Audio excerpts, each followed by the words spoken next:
Hey, what's going on, everyone? It's Steggy again, back with another Disney Lorcana card of the day. Today, as you can probably tell by the title, is going to be a little special. I did miss my daily episode yesterday, which was fine. I was hanging out with my family. Now, I would have done this type of episode anyway, regardless if I had a video up the previous day. So since, today is Friday, I missed Thursday. Today is sort of like a double card day, but I feel like these two cards need to be discussed together to really get like their full effect. They're good. Both cards are good, but they're just so good together. Well, Captain Hook basically needs to be compared. It needs to be combined with Fire the Cannons. Now, what are we talking about today? So we're going to be talking about Captain Hook, Captain of the Jolly Roger, as one of the cards. This Captain Hook is the 4-cost version, not the 1-cost version. This Captain Hook costs 4 resources, but he's not inkable, which means he cannot be placed into your inkwell, although you might not want to. He has 3 strength and 4 willpower, and he has 1 lore. Overall, not bad stats, right? Not bad stats. His ability is what really makes him shine, though. His ability is called Double the Powder. It reads, when you play this character, you may return an action card named Fire the Cannons from your discard to your hand. So, if you're familiar with the other Disney Lorcana cards, you would realize that Captain Hook's ability is a lot like Lady Tremaine from Emerald. Now, Lady Tremaine costs a bit more resources. She's 2 more. And she's able to gain any action card out of your discard pile. Whereas this Captain Hook can only get one certain one. But that one certain one is pretty good. Now let's go ahead and talk about the card that he is able to retrieve. The card that Captain Hook can get, upon entry is called Fire the Cannons. And Fire the Cannons is a very simple card. It is an action card. It only costs 1 resource, but it cannot be used for ink. Again, it's not inkable. And it simply does 2 damage to any chosen character. And that's it. That's what it does. Ideally, and during a game, you'd want to play Fire the Cannons before you play this Captain Hook to get the most use out of it.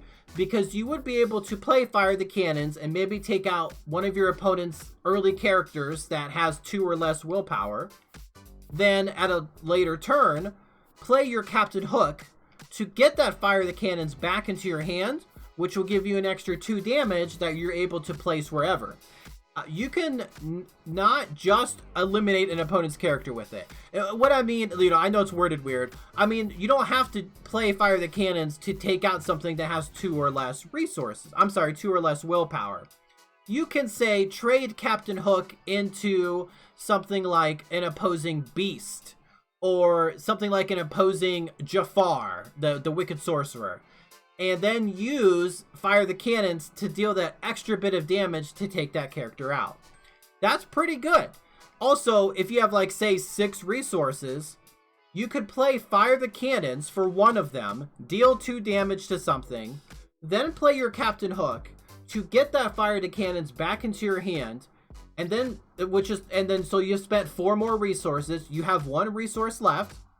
Go ahead and spend that 1 resource to play Fire the Cannons again to deal 2 damage maybe to the same character, and then take them out as well. Pretty good. You've done 4 damage, and you've also put a character onto the field. It's a really good combo. It's very simple, but it is actually really good. You're able to get more uses out of your Fire the Cannon cards when combined with Captain Hook. The more Fire the Cannons you have, I guess the better it is. You're going to be dealing more damage. The more access, you have to Captain Hooks and Fire the Cannons, you're able to spread that damage out, and you're just able to take a more commanding control of the board, I suppose. So they're pretty good. Again, it's a simple combo, but I do feel like these cards are going to be kind of like a staple in steel decks, just because, they are really good. You can combine them with cards like Smash as well. Smash is another action card. I know I'm not really talking about it too much, but it's an action card that deals damage as well. It does 1 more damage for 2 more resources. And it can be placed into your inkwell, so that's not bad. But, you know, steel can be very aggressive. They have that spot removal, essentially. They can just deal damage to something. Captain Hook and Fire the Cannons is a very good combination. I think both cards together, obviously, you know, are great.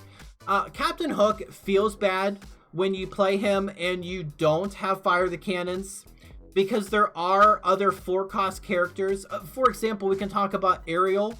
Ariel is almost the same. Ariel costs 4 resources as well. She costs 4 ink.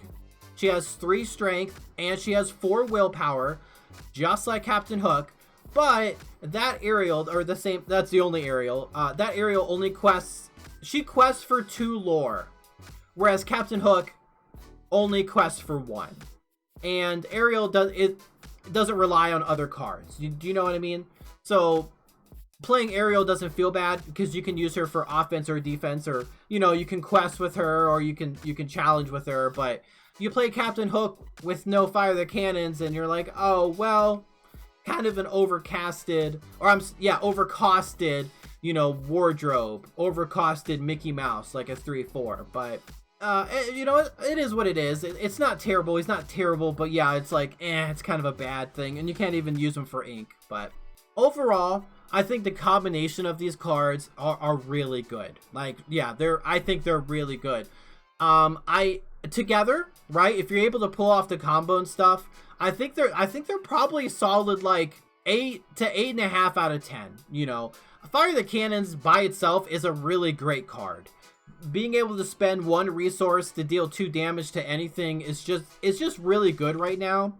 It's kind of like Magic the Gathering's Shock, where you spend 1 resource to deal 2 damage to something. And sure, there are better cards like Lightning Bolt for Magic, which it does 3 damage to something for 1 resource. We might see that later on, who knows, if there's like that sort of power creep. But right now, dealing 1 for 2, not too bad. So again, probably gonna give them a solid, you know, 8.5 out of 10. That's when combined together.